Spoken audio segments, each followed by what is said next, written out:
તો આપણે કઈ રીતે ઉષ્માગતિશાસ્ત્ર એટલે થર્મોડાયનેમિક્સમાં આપણે અવસ્થા વિધેયોની વાત કરી. અવસ્થા વિધેયમાં જેમાં એન્થાલ્પી અને આંતરિક ઉર્જા આ બે અવસ્થા વિધેયોનો આપણે અભ્યાસ કર્યો કે કોઈપણ રાસાયણિક પ્રક્રિયાની એન્થાલ્પીમાં થતો ફેરફાર એટલે નિપજોની કુલ એન્થાલ્પી એમાંથી પ્રક્રિયકોની કુલ એન્થાલ્પી આપણે બાદ કરવી પડે. જ્યારે આંતરિક ઉર્જાનો ફેરફાર તો એ પણ પ્રક્રિયાની આંતરિક ઉર્જાનો ફેરફાર એટલે કે પ્રક્રિયકોની આંતરિક ઉર્જામાંથી નિપજોની આંતરિક ઉર્જામાંથી પ્રક્રિયકોની આંતરિક ઉર્જા આપણે બાદ કરીએ છીએ. હવે આ બંને જે અવસ્થા વિધેયો મળે છે આંતરિક ઉર્જા અને એન્થાલ્પી, તો આંતરિક ઉર્જા એ અચળ કદે ઉષ્મામાં થતા ફેરફાર સાથેનું સંબંધ ધરાવતું અવસ્થા વિધેય છે. એટલે કે આંતરિક ઉર્જા ડેલ્ટા યુ બરાબર QV વડે દર્શાવીએ છીએ. જ્યારે એન્થાલ્પીનો જે થતો ફેરફાર છે એ અવસ્થા વિધેય તો અચળ દબાણે ઉષ્માના જથ્થામાં થતા ફેરફાર સાથેનું સંબંધ ધરાવતું આપણને એક અવસ્થા વિધેય એન્થાલ્પી મળે છે. એટલે કે ડેલ્ટા H બરાબર QP અને ડેલ્ટા U બરાબર QV વડે એને આપણે દર્શાવવામાં આવતું હોય છે. હવે ઉષ્માગતિશાસ્ત્રના પ્રથમ નિયમ માટે વાત કરીએ કે ભાઈ પ્રથમ નિયમ આપણે અભ્યાસ કરી ગયા કે ભાઈ વિશ્વમાં રહેલી ઉર્જાનો જથ્થો અચળ રહે છે, બરાબર, કે જેની અંદર એક ઉર્જામાંથી બીજી ઉર્જામાં એનું રૂપાંતરણ થાય પરંતુ એનો સર્જન કે નાશ શક્ય હોતો નથી. એટલે કે વિશ્વની કુલ ઉર્જાનો જથ્થો એ કેવો હોય છે? અચળ હોય છે. તો વિશ્વમાં એની કુલ ઉર્જાનો જથ્થો હંમેશા અચળ હોય છે. જ્યારે એ ઉર્જા એક ઉર્જામાંથી બીજી ઉર્જામાં રૂપાંતરિત થાય પરંતુ એ ઉર્જાનો સર્જન થતું નથી કે નાશ પણ થતો નથી હોતો, બરાબર. તો એ પ્રથમ નિયમ છે. હવે પ્રથમ નિયમ શું કામ કરે કે ભાઈ પ્રથમ નિયમ તો આપણે પ્રણાલી જે હોય તો એની અંદર પ્રથમ નિયમનું ગાણિતિક સ્વરૂપ મેળવીએ કે ઉષ્માગતિશાસ્ત્રના જે પ્રથમ નિયમની વાત કરી તો એ પ્રથમ નિયમનું આપણે ગાણિતિક સ્વરૂપ મેળવવું છે. તો ગાણિતિક સ્વરૂપ મેળવવા માટે આપણે ધારો કે એક પ્રણાલી લઈએ કે ભાઈ એક પ્રણાલી જેમાં, બરાબર, તો જેની અંદર કે ભાઈ પ્રણાલીની પ્રારંભિક અવસ્થા, બરાબર, પ્રક્રિયા શરૂ થઈ એની પહેલાંની જે અવસ્થા છે એ અવસ્થાની આંતરિક ઉર્જા એટલે U1, બરાબર, કે પ્રણાલીની પ્રારંભિક અવસ્થાની આંતરિક ઉર્જા એટલે U1 અને તેની એટલે કે પ્રણાલીની અંતિમ અવસ્થાની આંતરિક ઉર્જા એટલે U2 વડે આપણે દર્શાવીએ છીએ. હવે આ પ્રણાલીની આંતરિક જે ઉર્જા છે એમાં પ્રારંભિક અવસ્થા અને અંતિમ અવસ્થાએ જે ઉર્જાનો જથ્થો મળે છે એટલે કે આંતરિક ઉર્જા, તો એ વખતે આપણે જાણીએ છીએ કે એક અવસ્થામાંથી બીજી અવસ્થામાં રૂપાંતરિત થાય ત્યારે સંતુલન અવસ્થા ઉત્પન્ન થાય, જે આપણે સંતુલન ચેપ્ટરમાં ભણી ગયા કે ભાઈ પ્રક્રિયામાં પ્રારંભિકમાંથી એટલે કે પ્રારંભિક પ્રક્રિયકોમાંથી નિપજોનું રૂપાંતરણ થતું હોય ત્યારે સંતુલન સ્થિતિનું નિર્માણ થતું હોય છે. તો સંતુલન સ્થિતિ અહીંયા પ્રાપ્ત થાય એટલે એ વખતે જે પ્રણાલી છે કે પ્રણાલીએ સંતુલન અવસ્થાએ મેળવેલી ઉષ્માનો જથ્થો, બરાબર, તો મેળવેલી ઉષ્માનો જથ્થો Q પણ એ કેવો હોય? ધન સ્વરૂપમાં હોય. કેમ કે પ્રણાલી પોતે ઉષ્મા મેળવે છે. ધારો કે કોઈ રાસાયણિક પ્રક્રિયા થાય છે, એ રાસાયણિક પ્રક્રિયાને કરાવવા માટે આપણે બહારથી ઉષ્માનો જથ્થો આપીએ તો એ પ્રક્રિયામાં પ્રણાલીએ શું કરી? ઉષ્માનો જથ્થો મેળવેલો જથ્થો એટલે હંમેશા પ્લસ ક્યુ કહેવાય. અને બીજો શબ્દ આવે છે કે પ્રણાલીએ ગુમાવેલી ઉષ્માનો જથ્થો, પ્રણાલીએ ગુમાવેલી ઉષ્માનો જથ્થો એટલે આપણે એને માઇનસ ક્યુ વડે દર્શાવાય છે.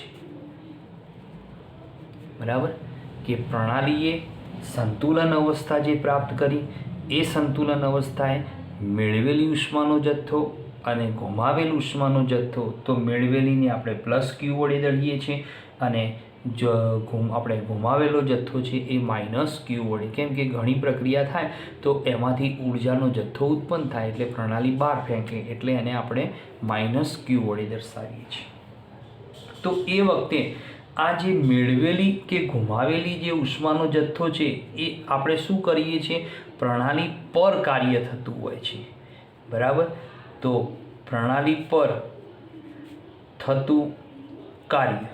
બરાબર, હવે પ્રણાલી પર થતું કાર્ય અને પ્રણાલી દ્વારા થતું કાર્ય. જો પ્રણાલી પર થતું કાર્ય હોય તો એ ધન અવસ્થામાં હોય. બરાબર, અને જો પ્રણાલી દ્વારા થતું કાર્ય હોય તો એને આપણે માઇનસ ડબલ્યુ વડે દર્શાવીએ છીએ. તો આ કઈ રીતે ઉત્પન્ન થાય કે ભાઈ જ્યારે પ્રણાલી સંતુલન સ્થિતિ પ્રાપ્ત કરેલી હોય ત્યારે એ સંતુલન અવસ્થા મેળવવા માટે આપણે પ્રણાલી પર એટલે કે જે પ્રક્રિયા કરીએ છીએ એની જે પાત્રમાં કરીએ છીએ તો એ પ્રણાલી પર આપણે કોઈ કાર્ય કરીએ છીએ. કેમ કે ઉષ્માનો જથ્થો તમે ક્યારે અંદર આપવામાં આવે તો એ ઉષ્માનો જથ્થો તમે બહારથી આપો તો એ બહારથી આપવાનું શું કર્યું, કાર્ય કર્યું કહેવાય.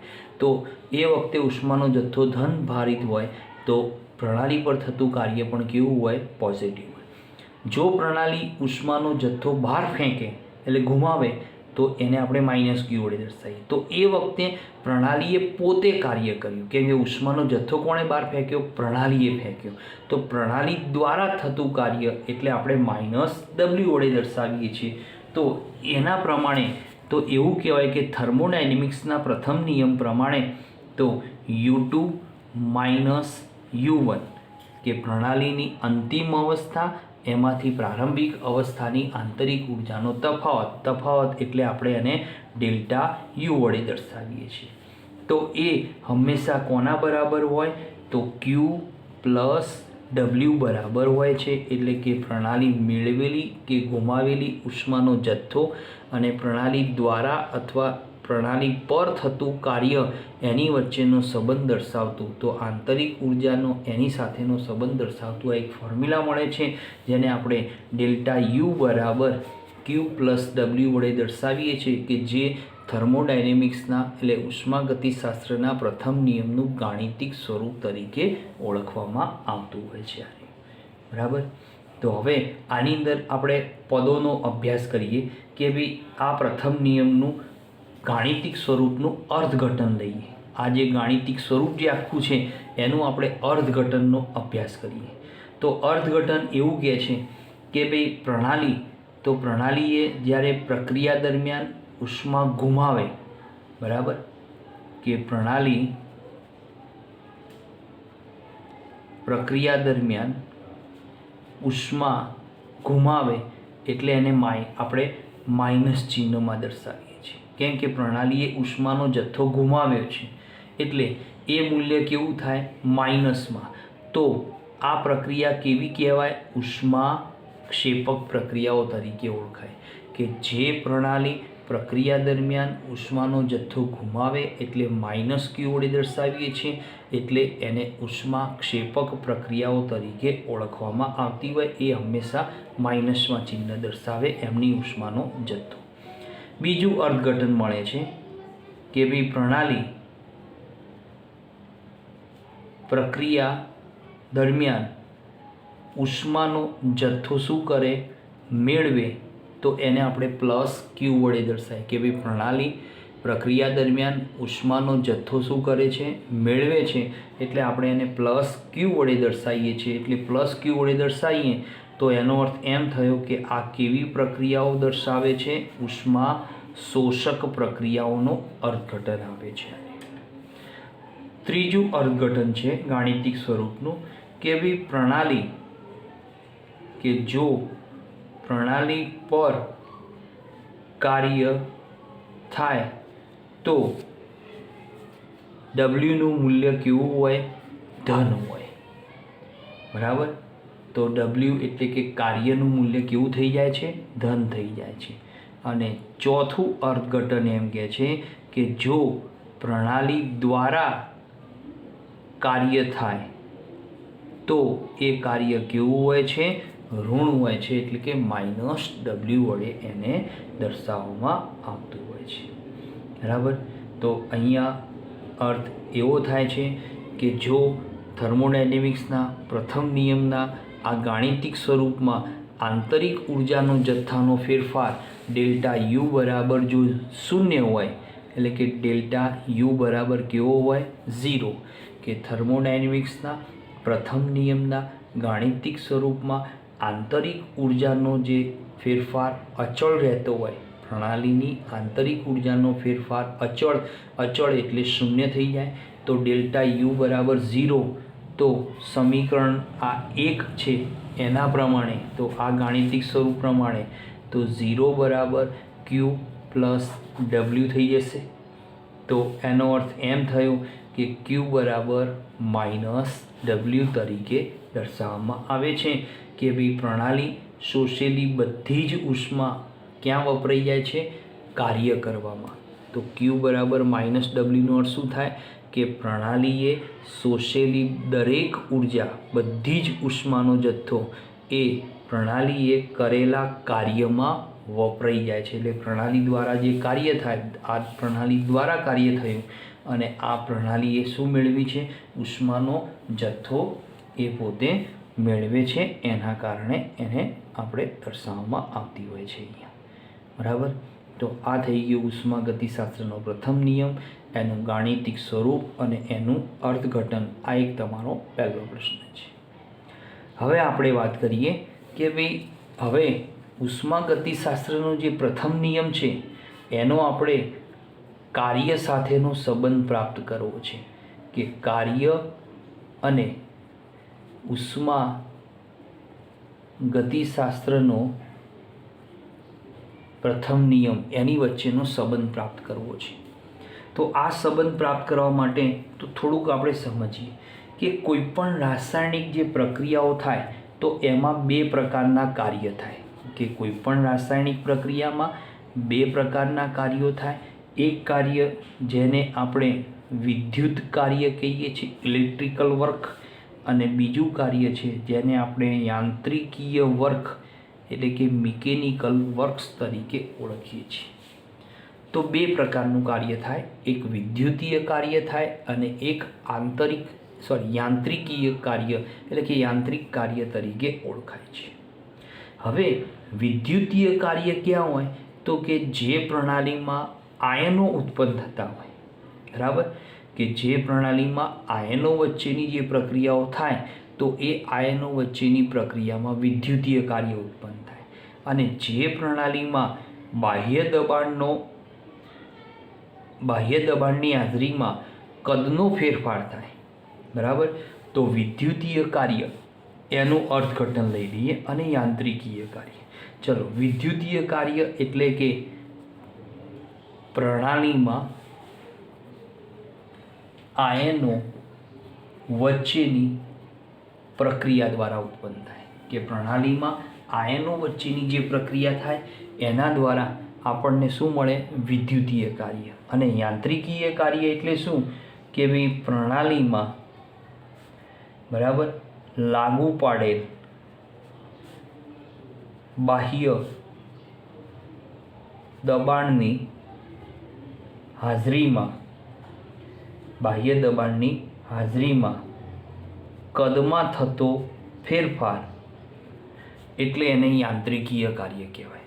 કે પ્રણાલીમાં તમે લાગુ પડેલ કોઈ બાહ્ય દબાણની હાજરીમાં કદમાં જો ફેરફાર થાય, બાહ્ય દબાણની હાજરીમાં જો આપણે કદની અંદર ફેરફાર થાય તો એને યાંત્રિકીય કાર્ય તરીકે ઓળખવામાં આવે છે.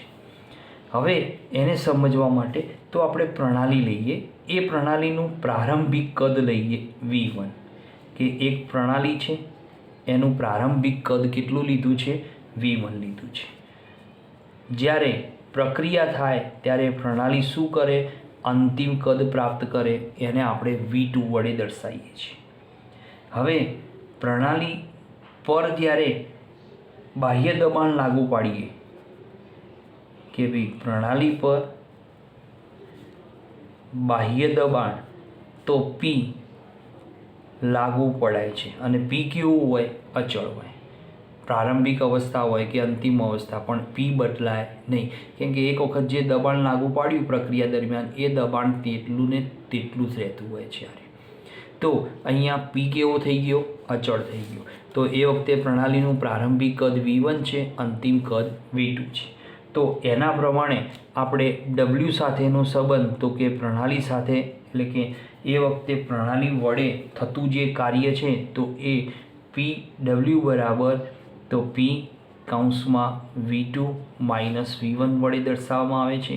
એટલે કે W બરાબર therefore P into delta V સમીકરણ નંબર 1 વડે દર્શાવીએ છીએ. ફરીથી લઉં કે પ્રણાલીનું પ્રારંભિક કદ છે V1, અંતિમ કદ પ્રક્રિયાના અંતે થાય V2. એ વખતે તમે પ્રણાલી પર જે બાહ્ય દબાણ લાગુ પાડો છો એ કેટલું છે P જેટલું. P કેવો છે અચળ છે. તો એ વખતે પ્રણાલી દ્વારા થતું કાર્ય તો W બરાબર દબાણ અને કદમાં થતા ફેરફારનું ગુણનફળનું મૂલ્ય કહેવાય. એટલે W બરાબર P into V2 minus V1. તો ધેરફોર W બરાબર કેટલું મળે P ઇન્ટુ ડેલ્ટા V સમીકરણ નંબર 1 આપ્યું. હવે અહીંયા આપણે વાત કરીએ કે ભાઈ Q બરાબર કે ભાઈ પ્રણાલી દ્વારા કાર્ય થાય કે પ્રણાલી દ્વારા કાર્ય થાય તો W બરાબર કેવો મળશે માઇનસ P ડેલ્ટા V મળશે. કેમ કે પ્રણાલી દ્વારા થતું કાર્ય એટલે કાર્ય કેવું હોય ઋણ મૂલ્ય ધરાવે. એટલે કે W બરાબર કેટલું મળશે માઇનસ P ડેલ્ટા V જેટલું આપણને પ્રાપ્ત થાય છે. તો આ મૂલ્યને આપણે ઉષ્માગતિશાસ્ત્રના પ્રથમ નિયમમાં મૂકી દઈએ કે ભાઈ સમીકરણ 2 ને ઉષ્માગતિશાસ્ત્રના પ્રથમ નિયમમાં પ્રથમ નિયમની અંદર એને આપણે દાખલ કરીએ તો પ્રથમ નિયમ આપણો શું હતો કે ભાઈ પ્રથમ નિયમ હતો કે ડેલ્ટા U બરાબર Q પ્લસ W. પ્રથમ નિયમ શું છે ડેલ્ટા U બરાબર Q પ્લસ W બરાબર. એની અંદર આ મૂલ્ય મૂકી દો કયું સમીકરણ નંબર 2 અંદર મૂકીએ તો Q minus P delta V. આ શું મળી ગયું ઉષ્માગતિશાસ્ત્રના પ્રથમ નિયમનું કાર્ય સાથેનું સંબંધ દર્શાવતું આ એક સૂત્ર મળે છે કે જે શું દર્શાવે છે કે જો પ્રણાલીના કદમાં થતો ફેરફાર ડેલ્ટા V બરાબર 0 થઈ જાય તો ડેલ્ટા U બરાબર કેવો મળે અચળ કદે ઉષ્માના જથ્થો એટલે કે Q V બરાબર એનું મૂલ્ય થાય છે. તો અહીંયા આપણે વાત કરીએ કે સમીકરણ નંબર 3 મળ્યું. હવે સમીકરણ 3ની અંદર એમ કહેવાય છે કે જો કદમાં થતા ફેરફારનું મૂલ્ય એટલે કે જો ડેલ્ટા V બરાબર 0 થઈ જાય ડેલ્ટા V બરાબર 0 તો એનો અર્થ શું થયો તો એનો અર્થ એમ થશે કે ડેલ્ટા U બરાબર અચળ કદે ઉષ્માના જથ્થો એટલે કે Q V જેટલો આ મૂલ્ય થાય છે બરાબર. તો ડેલ્ટા V બરાબર 0 અંદર મૂકી દો સમીકરણ 3માં એટલે ડેલ્ટા U બરાબર શું મળશે Q એટલે અચળ કદ થયું એટલે પ્રારંભિક કદ અંતિમ કદના તફાવત 0 થઈ જાય છે એટલે એને અચળ કદ કહેવાય. તો અચળ કદે ઉષ્માનો જથ્થો કોના બરાબર હોય આંતરિક ઉર્જાના ફેરફાર ડેલ્ટા U જેટલો જોવા મળે છે બરાબર. આ થઈ ગઈ એક નાની 2 માર્ક્સની તમારી થિયરી કાર્ય અને ઉષ્માગતિશાસ્ત્રના પ્રથમ નિયમ વચ્ચેનો સંબંધ દર્શાવતું આ એક સૂત્ર મળે છે. ત્યારબાદ બીજો એક સંબંધ તારવીએ એન્થાલ્પી અને ઉષ્માગતિશાસ્ત્રના પ્રથમ નિયમ વચ્ચેનો સંબંધ તારવવો છે. ચલો હવે આપણે બીજો એક સૂત્ર તારવવું છે. તો એ સૂત્ર સેકન્ડ સૂત્ર તારવવા માટે કે ભાઈ આપણે શું કરીશું કે એન્થાલ્પી અને ઉષ્માગતિ શાસ્ત્રનો પ્રથમ નિયમ એમની વચ્ચેનું સંબંધનું આપણે સૂત્ર તારવવું છે. બરાબર. તો આ સૂત્ર તારવવા માટે તો સૌથી પહેલાં કે ભાઈ આપણે એન્થાલ્પીની વ્યાખ્યા ભણી ગયા કે ભાઈ એન્થાલ્પી એટલે શું કહેવાય કે એન્થાલ્પી એટલે કે અચળ દબાણે અને કદના ગુણનફળનું મૂલ્ય આંતરિક ઉર્જાના ફેરફારના બેઝિક સરવાળા બરાબર એટલે કે એન્થાલ્પી બરાબર થાય એટલે કે H બરાબર U પ્લસ પી. ગઈકાલે આપણે સૂત્રનો અભ્યાસ કર્યો. તો ગઈકાલે આપણે આ સૂત્રનો અભ્યાસ કરી નાખ્યો હતો. તો કયું સૂત્ર હતું? આર્યું H બરાબર U પ્લસ પીવી કે પદાર્થની આંતરિક ઉર્જા અને તથા તેનું કદ V અને દબાણ P સાથેના ગુણનફળથી કાર્ય ઉર્જાના કુલ જથ્થાને એન્થાલ્પી વડે દર્શાવવામાં આવે એટલે H બરાબર શું મળશે? U plus PV. તો આ સમીકરણ આપણે પહેલાં મેળવેલું છે. બરાબર. હવે આ સમીકરણની અંદર તો સૌથી પહેલાં કે ભાઈ એન્થાલ્પીમાં થતો ફેરફાર તો એન્થાલ્પીમાં થતો ફેરફાર એટલે કે HP minus HR is equal UP minus UR વત્તા દબાણ કેવું હોય મિત્રો? અચળ હોય. બરાબર. તો દબાણ તો એને આપણે અચળે હોઈ શકે અથવા ચલિતે હોઈ શકે એટલે કે ડેલ્ટા P ઇન્ટુ V વડે દર્શાવીએ તો આનું તો એન્થાલ્પીનો ફેરફાર એટલે ડેલ્ટા H, આંતરિક ઉર્જાનો ફેરફાર એટલે is equal delta U plus એક વખત દબાણ અચળ તો ડેલ્ટા V વત્તા V અચળ તો ડેલ્ટા P. આ રહ્યું સમીકરણ મળશે. બરાબર. તો ડેલ્ટા P ઇન્ટુ Vનો અર્થ થાય કે દબાણ અચળ હોય તો કદનો થતો ફેરફાર ડેલ્ટા V, કદ અચળ હોય તો દબાણમાં થતો ફેરફાર ડેલ્ટા P કહેવાય છે. પરંતુ પ્રક્રિયાઓ કેવી થાય છે કે જો પ્રક્રિયા દરમિયાન P બરાબર કેવો હોય? અચળ. તો અચળ હોય તો ડેલ્ટા H બરાબર delta U plus delta V plus V કૌંસમાં 0. તો ધેરફોર સૂત્ર મળશે ડેલ્ટા H બરાબર delta U plus P delta V. સમીકરણ નંબર 2. બરાબર. તો આ એક સૂત્ર. હવે ઉષ્માગતિશાસ્ત્રનો પ્રથમ નિયમ શું કહે છે કે ભાઈ પ્રથમ નિયમ એનું ગાણિતિક સ્વરૂપ કે ડેલ્ટા U બરાબર શું છે? Q plus W.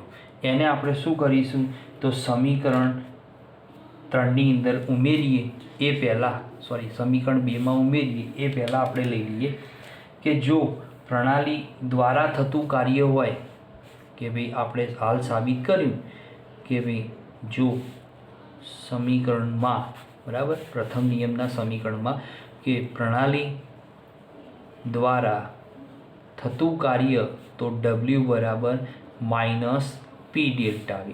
રાઈટ. અને એ વખતે ઉષ્માનો જથ્થો અચળ દબાણે કોના બરાબર હોય તો QP જેટલો હોય. એટલે કે કોઈપણ પ્રક્રિયાના પ્રથમ નિયમના ગાણિતિક સ્વરૂપમાં પ્રણાલી દ્વારા થતું કાર્ય માઇનસ P ડેલ્ટા V જે હાલ આપણે સાબિત કરી ગયા.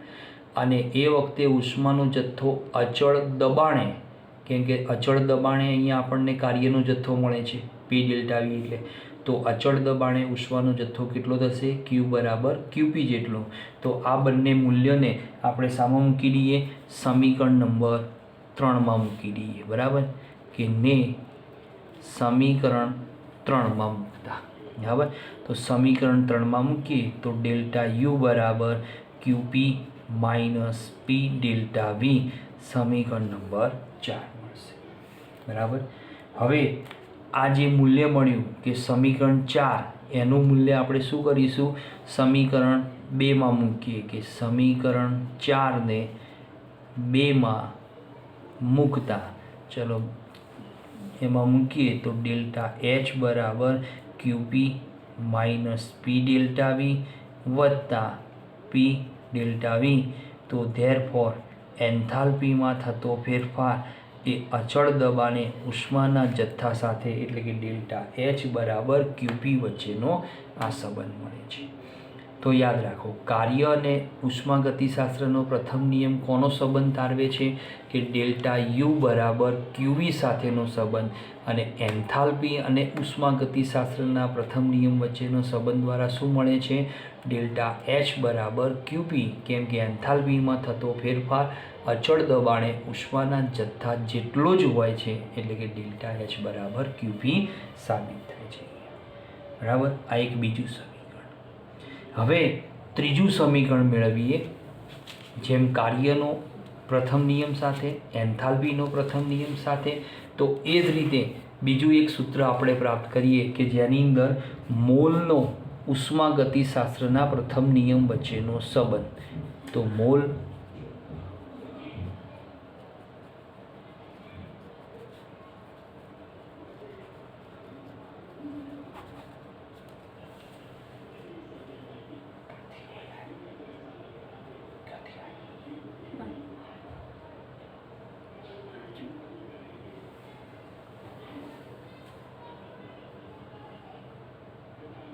ચલો, તો હવે આપણે મોલ અને ઉષ્માગતિશાસ્ત્રના પ્રથમ નિયમ વચ્ચેનો સંબંધ તારવવો છે. તો એ સંબંધ તારવવા માટે તો આપણે શું કરીએ કે ભાઈ વાયુરૂપી પ્રક્રિયકો માટે લઈએ કે ભાઈ વાયુરૂપી પદાર્થો લઈએ. તો વાયુરૂપી પદાર્થો માટે ચલો, વાયુરૂપી પદાર્થો હોય તો એમાં આદર્શ વાયુ માટે આપણે શું કહીએ છીએ કે આદર્શ વાયુ માટે તો સમીકરણ આપણે આગળ ભણી ગયા પીવી બરાબર એનઆરટી, કે વાયુરૂપી પદાર્થો માટે પ્રક્રિયકોના મોલ N1 બરાબર, નિપજોના મોલ N2, એટલે કે પ્રક્રિયકો અને નિપજોના સંદર્ભમાં આદર્શ વાયુ સમીકરણનો ઉપયોગ કરીએ તો આદર્શ વાયુ સમીકરણ પીવી બરાબર એનઆરટી. તો એના દ્વારા વાયુરૂપી પ્રક્રિયકો લઈએ બરાબર, અને એમાંથી શું મળે? વાયુરૂપી નિપજો. તો આના મોલ N1, આના મોલ N2. આનું દબાણ, તો દબાણ કેવું હોય? અચળ હોય બરાબર. આનું કદ V1 હોય, આનું કદ V2 બરાબર. R અને T એ બંનેમાં કેવા હોય? અચળ. તો અચળ પદો કયા કયા? R અને T તો અચળાંક છે બરાબર. R અચળાંક છે, તાપમાન અચળ હોય. કોઈપણ પ્રક્રિયાનું તાપમાન અચળ હોય અને બાહ્ય દબાણ જે લાગુ પાડ્યું હોય પ્રણાલી પરનું એ દબાણ પણ કેવું હોય? અચળ. તો P, R, T ત્રણેય પદો અચળ. જ્યારે પ્રક્રિયકો માટે મોલની સંખ્યા N1 હોય, કદ V1. નિપજો માટે વાયુરૂપી તો મોલ N2 અને કદ V2. તો એના આધારે પ્રક્રિયકો માટે સૂત્ર શું થશે? તો P V1 બરાબર N1 RT. નિપજો માટે P V2 બરાબર N2 RT બરાબર. આ થયું પ્રક્રિયકો અને નિપજો માટેનું બંનેનું સૂત્ર. હવે આ બંને સૂત્રો છે એમનો આપણે તફાવત કાઢીએ બરાબર. સમીકરણ 1 અને સમીકરણ 2. તો સમીકરણ 2માંથી સમીકરણ 1 બાદ કરીએ તો P V2 minus P V1 બરાબર N2 RT minus N1 RT બરાબર. ચલો સાદરૂપ આપો. P અચળ તો V2 માઇનસ V1. ચલો અહીંયા R અને T અચળ તો કૌંસમાં N2 માઇનસ N1. ચલો કદમાં થતો ફેરફાર એટલે કે ડેલ્ટા V બરાબર, અને RT તો ડેલ્ટા N. N ફોર કેવા? G. G means gaseous. વાયુરૂપી પદાર્થો માટે આપણે ડેલ્ટા NG વડે દર્શાવવામાં આવે. સમીકરણ નંબર 3. તો શું મળ્યું સૂત્ર? P ડેલ્ટા V બરાબર ડેલ્ટા NG RT વડે એને દર્શાવવામાં આવતા હોય છે. હવે આ જે ફોર્મ્યુલા મળે છે તો એ ફોર્મ્યુલા એને આપણે શું કરીએ કે ભાઈ આપણે હમણાં એન્થાલ્પી વચ્ચેના સંબંધનું સૂત્ર આપણે જોઈ ગયા કે સૂત્ર શું હતું કે ડેલ્ટા H બરાબર delta U plus P delta V માં સમીકરણ 3 મૂકતા બરાબર. તો સમીકરણ 3ને આપણે આ સમીકરણ આપણે એન્થાલ્પીના ફેરફારની અંદર આપણને મળ્યું તો એમાં મૂકી દઈએ તો ડેલ્ટા એચ બરાબર delta U plus delta NG RT. આ એક આપણને ફોર્મ્યુલા મળે છે. આ ફોર્મ્યુલા એની અંદરથી આંતરિક ઉર્જાનો ફેરફાર ડેલ્ટા યુ બરાબર delta H minus delta NG RT. તો આ બે સમીકરણો સમીકરણ નંબર 4. હવે સમીકરણ 4માં જુઓ કે સમીકરણ 4 પ્રમાણે શું કહેવાય કે સમીકરણ 4 પ્રમાણે કે જો ડેલ્ટા એનજી બરાબર 0 તો ડેલ્ટા યુ બરાબર ડેલ્ટા એચ થઈ જશે. બરાબર. અને જો ડેલ્ટા એનજી લેસ ધેન 0 હોય તો ડેલ્ટા યુ બરાબર કેવો થશે, એટલે કે આપણે શું કહી શકીએ કે delta H less than delta U થઈ જશે. બરાબર. આ આપણે મૂલ્યોને આધારે સાબિત કરી શકીએ છીએ. અને ત્રીજું પદ મળશે એમાંથી કે જો ડેલ્ટા એનજી ગ્રેટર ધેન 0 તો delta H greater than delta U વડે એને દર્શાવવામાં આવતું હોય છે. તો ડેલ્ટા યુ બરાબર delta H minus delta NG RT. આ સમીકરણમાં ડેલ્ટા એનજી જો 0 થઈ જાય તો ડેલ્ટા એનજી એટલે વાયરૂપી નિપજો અને વાયરૂપી પ્રક્રિયકોના મોલનો તફાવત કહેવાય એને. તો એ તફાવત જે આપણે સંતુલનમાં આવી ગયો ડેલ્ટા એનજી. બરાબર. તો એ વખતે આમાં ડેલ્ટા એનજી 0 મૂકો તો ડેલ્ટા એચ બરાબર ડેલ્ટા યુ થશે. જો ડેલ્ટા એનજી લેસ ધેન 0 હોય તો ડેલ્ટા એચ કેવો થશે, લેસ ધેન ડેલ્ટા યુ થઈ જશે. બરાબર. અને જો ડેલ્ટા એનજી ગ્રેટર ધેન 0 હોય તો ડેલ્ટા એચ કેવો થશે, is greater than delta U વડે આપણે એને દર્શાવવામાં આવતો હોય છે. બરાબર. તો હવે આપણે આ જે 3 સંબંધો મેળવ્યા, કયા સંબંધો? તો પહેલો સંબંધ કાર્યનો પ્રથમ નિયમ સાથે, એન્થાલ્પીનો પ્રથમ નિયમ સાથે, અને ત્રીજો મોલનો પ્રથમ નિયમ સાથેનો જે સંબંધ મળ્યો. હવે એ સંબંધ ઉપર આધારિત આપણે દરેકમાં એક એક્ઝામ્પલનો આપણે અભ્યાસ કરીશું. અને ત્યારબાદ આપણે જે ટૉપિક છે કે જેની અંદર આપણે જે વાત કરવાની છે તો એ ટૉપિક કે જેમાં આપણે વિવિધ પ્રકારની એન્થાલ્પીઓ વિશેની વ્યાખ્યાયિત અને એમના સૂત્રોનો આપણે ઉપયોગ, તો એ દરેક એન્થાલ્પી અને દરેક એન્થાલ્પી ઉપર આધારિત જે જગ્યાએ એક્ઝામ્પલ પૂછાય છે એ એક્ઝામ્પલનો આપણે અભ્યાસ કરીશું. એક એક્ઝામ્પલ લઈશું અને એના આધારે એન્થાલ્પીના વિવિધ પ્રકારોનો અભ્યાસ કરીશું. ત્યારબાદ બોર્ન હેબર ચક્ર, હેસનો ઉષ્મા સંકલનનો નિયમ અને મુક્ત ઉર્જા ફેરફારનો આપણે અભ્યાસ કરી અને ચેપ્ટર પૂરું થશે એમાં. બરાબર. આટલે સુધી આજે રાખીએ.